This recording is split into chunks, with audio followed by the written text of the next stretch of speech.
Tiga. Selamat pagi, selamat siang, dan selamat malam semuanya. Kami dari VJJ, PJJ, Violen, Jekyll, and dan, Jordan. Nah, jadi Violen mau jelasin dulu nggak kenapa nggak ada Jordan hari ini? Oke, jadi hari ini kebetulan eh, kalian punya idol itu sekarang lagi sakit, jadi dia nggak bisa join ke hari ini sama kita. Tapi kebetulan lagi kita hari ini seperti yang kita udah janjiin, kita punya bintang tamu. Nah, yang kalian tahu kan, kalian udah penasaran banget di kolom komen siapa bintang tamunya. Jekyll bakal mempersilahkan untuk masuk. Nah, jadi perkenalkan bintang tamu kita di atas sebelah sini. Dia namanya adalah Miss Angelina Anggun-Sari. Nah, Miss ini Halo, Miss. Ya, halo. Ya, agak awkward ya, Miss. Nah, Miss ini nih sebenarnya adalah guru yang cukup memorable juga bagi kita yang mengajar di bidang sosiologi, histori, dan juga civics. Miss, boleh menyapa dulu audiens kita, Miss? Ya, halo semuanya. Selamat mendengarkan dan melihat ketidakjelasan Jekyll dan Violet. Ini kita sebenarnya memang santai sih, Miss. Kita peruntukan untuk kesantaian anak-anak muda yang mungkin mereka lagi gabut-gabut di rumah, jadi mereka dengerin gitu. Nah, Miss, aku mau tanya ya. Kita intermezzo sedikit aja nih, Miss. Selama Miss karantina ini, selain kesibukan Miss jadi guru, Miss lagi ngapain aja sih gitu? Selama masa karantina saya mencoba menyibukkan diri, sebenarnya berusaha untuk beristirahat karena biasanya ya berkaitan dengan pekerjaan, biasanya jarang istirahat. Nah, sekarang harus banyak istirahat, jadi lebih ke ini sih, lebih banyak baca, terus nonton juga, ke situ sih. Oke, Miss. Nanti di akhir Miss boleh kasih kita rekomendasi film ya, Miss. Soalnya banyak orang yang mau minta rekomendasi film dari Miss gitu. Kayaknya keren-keren gitu, Miss. Iya. Nah, tapi kalau selama karantina ini, Miss, kangen gak sih Miss untuk keluar bareng-bareng ke tempat umum gitu? Pasti. Justru karena saya memang orangnya bukan orang rumahan, bisa dibilang lebih sering keluar, kalau bisa ketemu sama alam gitulah. Tapi karena di sini juga makin susah gitulah ya, jadi biasanya ya nongkrong. Nah, tapi karena sekarang nggak boleh juga ya, jadi berusaha menyibukkan diri tadi, gimana biar nggak bosan. Oke, Miss. Tapi Miss tetap sama kelompok guru-gurunya masih tetap tinggal bareng-bareng kan, Miss? Iya, masih. Oh iya, berarti nggak bosan-bosan amat lah, Miss. Ya, lumayan. Ya, Miss. Ada temennya, ya benar. Oke, Miss. Jadi karena hari ini kita kedatangan tamunya yang spesial, karena kita biasanya ngomong hal-hal yang kurang faedahnya, hari ini kita bakal ngomong hal-hal yang sangat berfaedah. Silakan Jekyll, kita bakal ngomong apa hari ini? Untuk hari ini kita akan ngomong tentang kebijakan pemerintah dalam menangani virus COVID-19 atau Corona dalam Indonesia itu sendiri. Nah, jadi kan seperti yang Miss ajarkan ke kita tentang strategi Indonesia dalam menghadapi masalah-masalah seperti ini, ada beberapa masalah yang kita cukup temukan itu cukup menarik. Nah, salah satu di antaranya itu juga sebelum Corona ini mulai, sudah banyak sekali lampu-lampu merah atau tanda-tanda yang menyatakan bahwa Indonesia harusnya sudah mulai menjaga-jaga dan juga sudah mulai mengantisipasikan akan masuknya Corona ke Indonesia. Namun banyak juga orang-orang Indonesia, kayak contohnya menteri-menteri yang malah menganggap remeh. Kalau untuk contoh lampu merahnya itu kan seperti yang kita tahu itu ada murid dari Harvard juga yang udah menyatakan bahwa kenapa sih Indonesia belum masuk coronanya, dan juga nanti kapan mereka bakal mengantisipasikannya, dan juga seperti itu, Miss. Kalau menurut Miss gimana, Miss? Tentang ini ya sebelum corona masuk ke Indonesia gitu ya. Iya, Miss.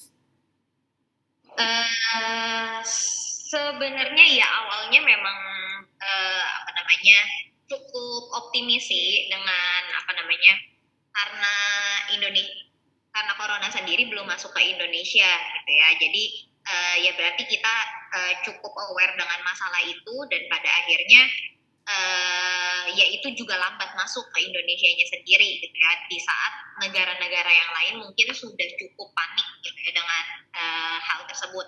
Nah, satu yang cukup saya apresiasi di Indonesia memang gitu ya, kepanikannya itu minim dan benar mungkin memang ini yang sedang berusaha untuk dicapai pemerintah. Jangan sampai ketika negara-negara lain itu sedang panik-paniknya dan kita memang belum ada kasus positifnya juga, kita pada akhirnya ikutan panik. Seperti yang kita tahu sendiri ketika awal-awalnya juga corona itu masuk ke Indonesia gitu ya, banyak kepanikan, misalnya panik buying gitu ya, terus kemudian banyak stok-stok bahan-bahan kebutuhan ataupun alat-alat kesehatan yang pada akhirnya ditimbun gitulah ya. Jadi kan kalau misalnya yang kita lihat tuh yang baru-baru ketika Indonesia di klaim gitulah ya masuknya kasus corona, nah pada akhirnya ya cukup ada timbul beberapa kepanikan dari masyarakat gitu ya. Contohnya panik buying, terus kemudian banyak penimbunan entah itu kebutuhan pokok gitu ya maupun alat-alat kesehatan. Nah jadi kalau misalnya ketika mungkin sebelum-sebelumnya gitu ya Indonesia udah panik duluan, saya rasa hal itu justru akan tambah lebih besar lagi kepanikannya. Nah jadi itu ada sisi positifnya. Cuma sekali lagi benar juga gitu ya tanggapan beberapa ahli di luar Indonesia ya, kalau seharusnya sebelum kita itu diklaim gitu ya sudah ada pasien positif corona, seharusnya pemerintah itu udah edukasi masyarakat duluan nih. Kalau nanti sampai masuk, apa yang harus kita lakukan? Nah, harusnya sih jadi bukan cuma menenangkan dalam sikap pemerintahnya aja, tapi harus ada edukasi juga seharusnya ke masyarakat sebelum corona itu masuk. Gitu sih. Oke. Jadi menurut Miss kita bisa ngelihatnya dari dua pandang sisi yang berbeda gitu ya Miss ya. Ada positif ada negatifnya. Ya betul. Cuma karena kita itu kan udah masa lalu ya Miss, kita ada masa lalu. Sekarang ini aku aja yang orangnya tuh sebenarnya kurang kayak peduli gitu, ya udahlah corona aja, yang penting saya di rumah sendiri gitu. Nah, tapi sekarang saya sampai anak muda, sampai itu saya lebih concern ke kebijakan pemerintahnya bukan ke coronanya. Oke. Karena beberapa kebijakan pemerintah yang dibuat itu seperti kayak main-main lah istilahnya. Langsung aja. Nah, salah satunya itu yang paling yang heboh saat ini adalah Bapak Menteri Perhubungan kita yang baru saja sembuh COVID itu dia langsung dia bikin satu statement atau satu kebijakan kalau moda transportasi itu dia bisa beroperasi lagi dan itu mendapat kritik dari berbagai pihak, salah satunya pengamat politik yaitu Yonarto Wijaya. Dia bilang kalau ini kebijakan yang bertentangan sama penanganan COVID. Menurut Miss gimana tanggapan Miss saja deh tentang pernyataan dari Bapak Menteri Perhubungan ini? Oke. Sebelumnya mungkin kalau Miss sebelum kita lihat si Bapak Menteri Perhubungan gitu ya, mungkin sebelumnya pun sudah ada ketumpang tindihan gitulah ya antara kebijakan pemerintah gitu ya. Nah ini salah satu yang tumpang tindih juga ketika pada akhirnya keluar keputusan gitu ya dari Jokowi kalau misalnya kita dilarang mudik gitu ya. Nah tapi tiba-tiba Menhub justru mengizinkan moda transportasi itu yang umumnya gitulah ya, itu boleh ngangkut penumpang lagi ke luar daerah. Kalau misalnya gini, kalau kita lihat pernah nonton gitulah ya wawancaranya mata najwa sama Presiden Jokowi gitu ya. Yes. Saya itu nangkep satu statement gitu yang saya rasa sebenarnya kalau pemikiran kita terbuka, ini yang seharusnya kita seharusnya berada di posisi ini bersama dengan pemerintah. Nah, kira-kira gitu. Jadi beliau sempat beberapa kali mengulang seperti ini. Namanya manusia gitu ya, itu tidak ada yang sempurna. Segala keputusan itu pasti punya positif dan juga punya negatifnya. Nah, tapi masalahnya sekarang ini pemerintah sendiri pun, dan saya rasa ini bukan cuma dialami sama pemerintah Indonesia, gitu ya, sama seluruh pemerintahan di berbagai negara pun, kita lagi menghadapi yang namanya berbagai pilihan-pilihan buruk. Nah, kita cuma bisa gitu ya, memilih mana kemungkinan yang paling tidak buruk dari yang terburuk. Nah, jadi sebenarnya segala pilihan yang akan diambil itu pasti akan pro kontra, itu pasti akan ada baik buruknya di mata masyarakat, tapi memang tidak ada pilihan yang terbaik gitu. Nah, satu yang kalau misalnya dari keputusannya Menhub ini sendiri, saya lihatnya gini, kalau misalnya kalian tahu apa yang baru-baru ini terjadi di Singapura nggak? Nggak tahu tuh, Miss. Nggak tahu ya, oke. Nah, jadi gini, Singapura itu awalnya gitu ya, itu dianggap sebagai salah satu negara gitu ya, yang cukup baik dalam penanganan COVID-19-nya gitu ya. Mereka itu bisa dibilang rendah sekali angka positif coronanya gitu ya, dan juga yang mungkin meninggal gitu ya.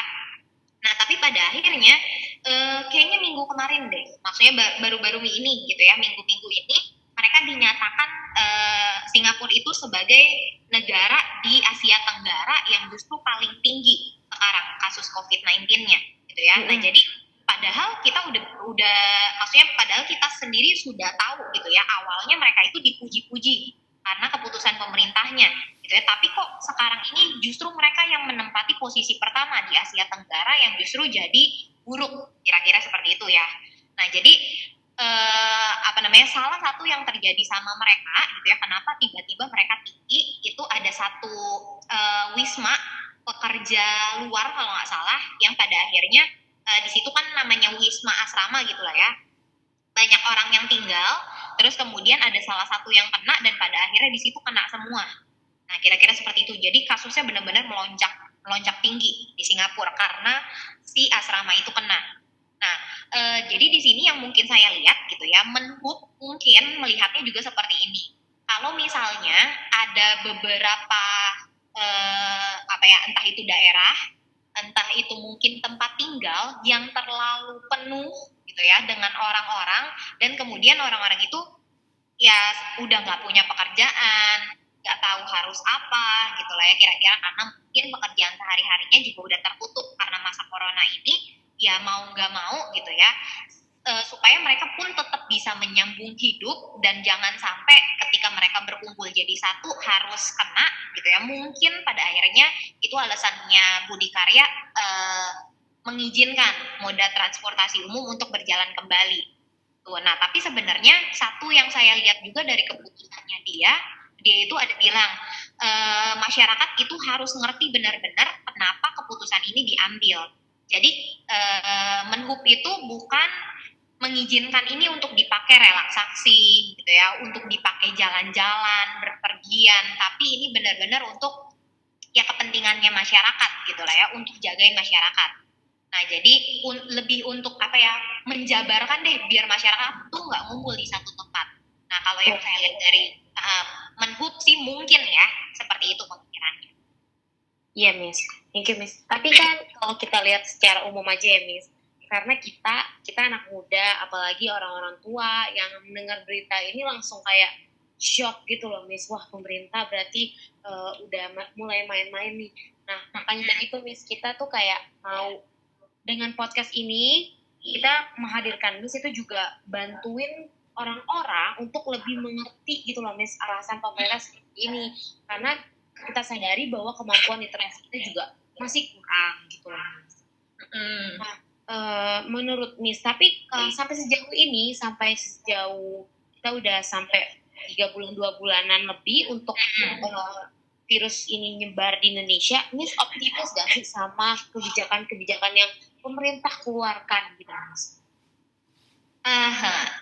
Kalau sebenarnya ya sekali lagi gitu ya, pasti ada sisi negatif, ada sisi positifnya. Gitu ya. Sebenarnya pengen sekali harapan masyarakat itu memang dikabulkan sama pemerintah, gitu ya, yaitu lockdown, gitu ya. Jadi benar-benar lockdown. Nah kalau lockdown ini ya harus dibarengi dengan berbagai keputusan atau kebijakan perekonomian juga yang baik. Nah, tapi kita tahu sendiri ya keuangan Indonesia pun itu belum mencukupi gitu lah ya kira-kira untuk menerapkan yang namanya lockdown ini sendiri. Karena ada banyak profesi yang pada akhirnya berhenti dan harus kira-kira diberi makan sama pemerintah. Itulah ya kalau misalnya lockdown memang sampai terjadi. Nah, tapi karena kita belum siap untuk itu, jadi harus ada pengalihan-pengalihan lain yang dilakukan sama pemerintah. Nah, jadi kalau misalnya dibilang sudah baik gitu ya dengan mempertimbangkan banyak hal, saya yakin dan percaya gitu lah ya, pemerintah sendiri sudah diberikan hikmat lah sama Tuhan untuk milih mana yang ya tadi ya yang disebut pilihan yang paling baik dari yang terburuk, kira-kira kayak gitu.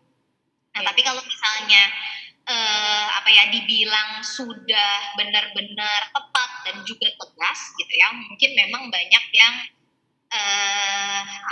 secara aktifnya itu memang belum cukup baik, kira-kira masih banyak kesalahan atau minim di sana sini, kira-kira gitu. Tapi kalau misalnya untuk keputusan sendiri sih sebenarnya saya rasa udah cukup baik sih dengan mempertimbangkan banyak hal gitu. Tapi Miss, kalau misalnya dari menurut Miss nih Miss, kan dulu kan pasti juga ada nih pernah outbreak flu juga seperti kayak contohnya kolera dan sebagainya. Dan Indonesia sebenarnya juga udah ikut terkena atau juga tempat penyebaran pertamanya nih. Jadi kalau menurut Miss harusnya mereka sudah lebih mengantisipasikan nggak sih penyebarannya masuk ke Indonesia, seharusnya lebih lagi daripada apa yang mereka lakukan sekarang gitu Miss. Benar. Nah, jadi makanya seperti yang tadi saya bilang di awal gitu ya, walaupun kita maksudnya secara pemerintah udah cukup menularkan yang namanya tidak panik gitu lah ya, supaya kita cukup santai dalam menghadapi ini, tapi ya edukasi ke masyarakatnya sendiri itu kurang gitu. Nah, saya juga kurang tahu mungkin gitu ya, karena memang pemerintahan kita sekarang ini sebenarnya banyak sekali orang-orang baru di dalamnya gitu ya, yang mungkin itu ya tidak terlibat di dalam penanganan kasus-kasus pandemi yang terdahulu yang udah pernah masuk ke Indonesia gitu ya. Seperti satu hal yang sempat diguncingkan selama pandemi ini gitu ya, itu adalah keputusannya atau kebijakannya dari Yusuf Kala. Nah, karena Yusuf Kala itu udah cukup lama ada di pemerintahan sehingga seolah-olah dia didewakan gitu ya pada akhirnya sama orang-orang, ayo dong kasih pendapat nih ke pemerintah tuh harus apa, karena kan Yusuf Kala itu udah beberapa kali melewati pandemi gitu ya.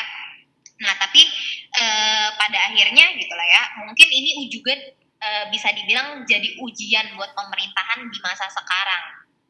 Karena ya dilihatlah orang-orang yang baru ini kira-kira bisa apa gitu ya, apakah mereka juga belajar dari pandemi-pandemi sebelumnya atau enggak. Tapi benar saya setuju juga kalau misalnya bisa dibilang kita kurang siap gitu ya di dalam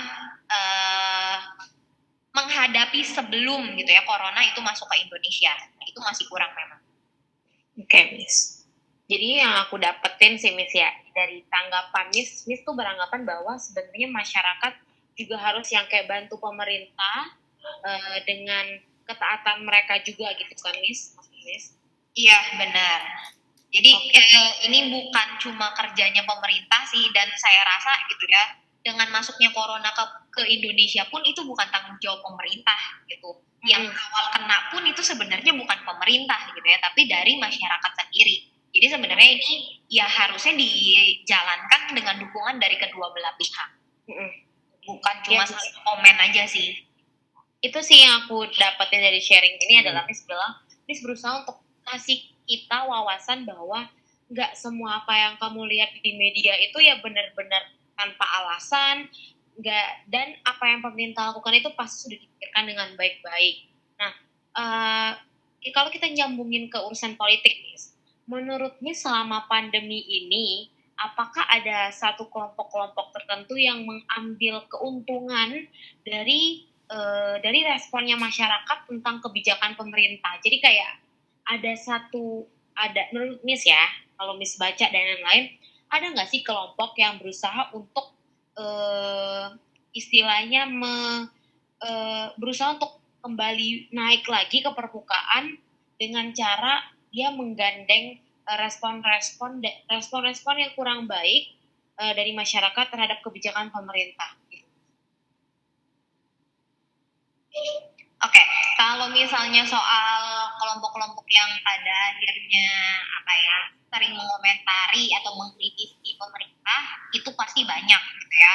Dan mungkin nggak cuma dari orang-orang politik gitu ya, tapi juga ya dari masyarakat sendiri, gitu ya, dari orang-orang bawahan sendiri itu juga banyak gitu ya, dari para pekerja dan segala macam.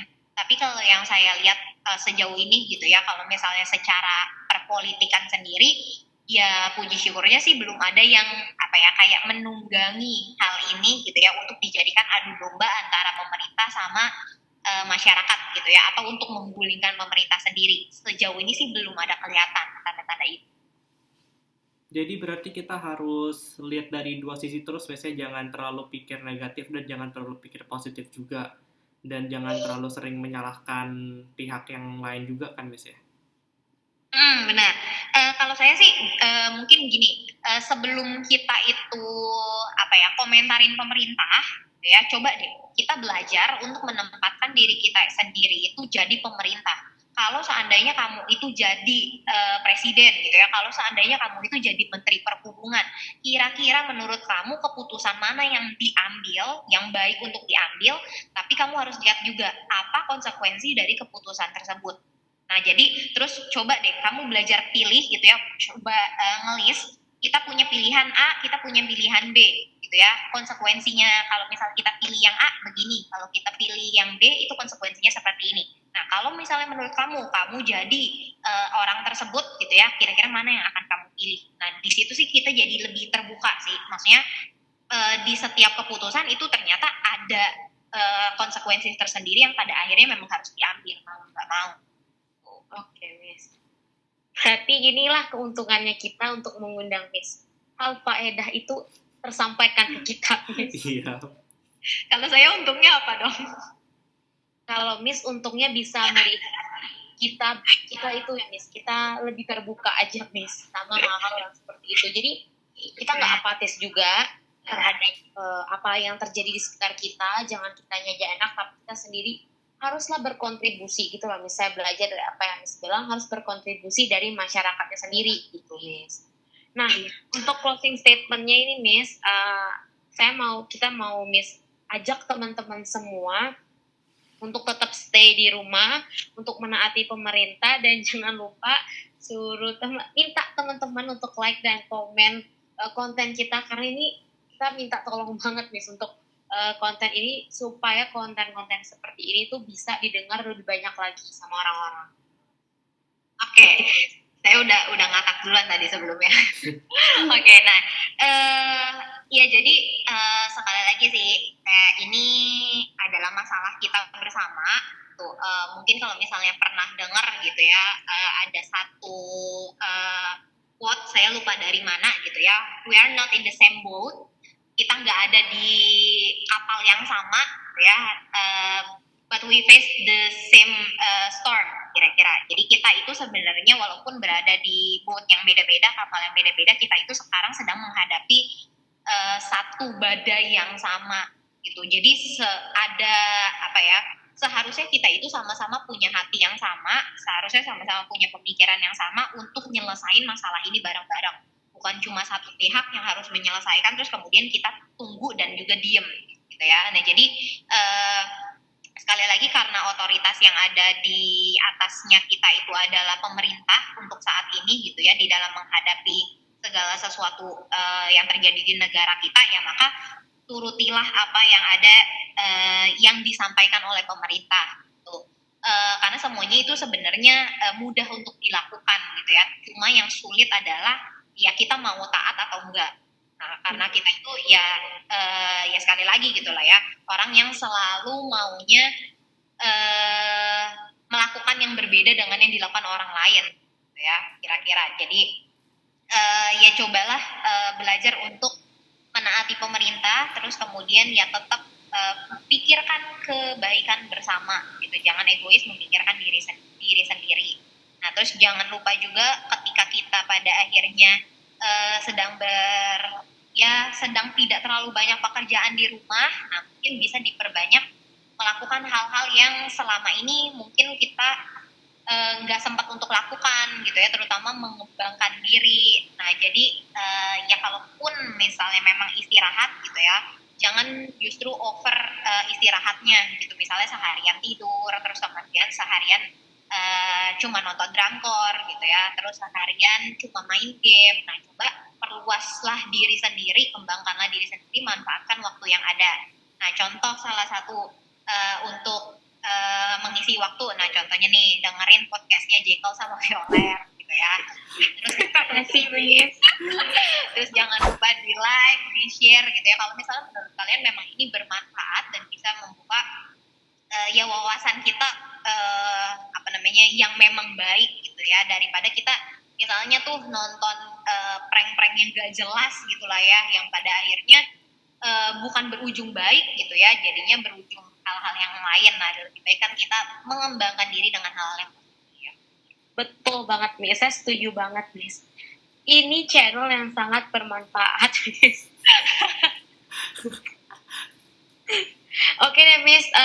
Terima kasih ya, Miss, untuk kesediaannya udah mau diganggu sama kita berdua, yang dua anak ini yang gak jelas ini, Miss. Dan Jordan juga berpesan thank you banget buat Miss Angel yang udah mengganti dia. Dia bilang gitu, Miss. Nanti lain kali yang gantiin saya ya. Iya, Miss. Dia bilang gini, Miss, Tuhan baik sama yang nonton karena yang gantiin saya orang yang bermanfaat kontennya, Miss. Makanya, Miss, terima kasih banget ya, Miss, sekali lagi untuk waktunya, untuk sharingnya, untuk wawasannya ke kita. Karena ini bermanfaat banget, Miss. Ya nggak, Jack? Bermanfaat banget, Miss. Saya setuju banget, Violet. Miss, lihat lah, Miss, dia udah cosplay gitu hanya untuk Miss lah, Miss. Ya begitulah, Vi. Ya udah ya, Miss, kita tutup. Terima kasih untuk teman-teman yang udah nonton. Terima kasih. Terima kasih juga yang udah mengapresiasi kita di episode pertama sebelumnya. Kita mau ngucapin teruslah kita berkontribusi, kita taat apa yang dibilang oleh pemerintah, karena anak muda juga seharusnya kita juga harus aware sama apa yang terjadi dan jangan apatis dengan apa yang terjadi di sekeliling kita. Oke, thank you and bye.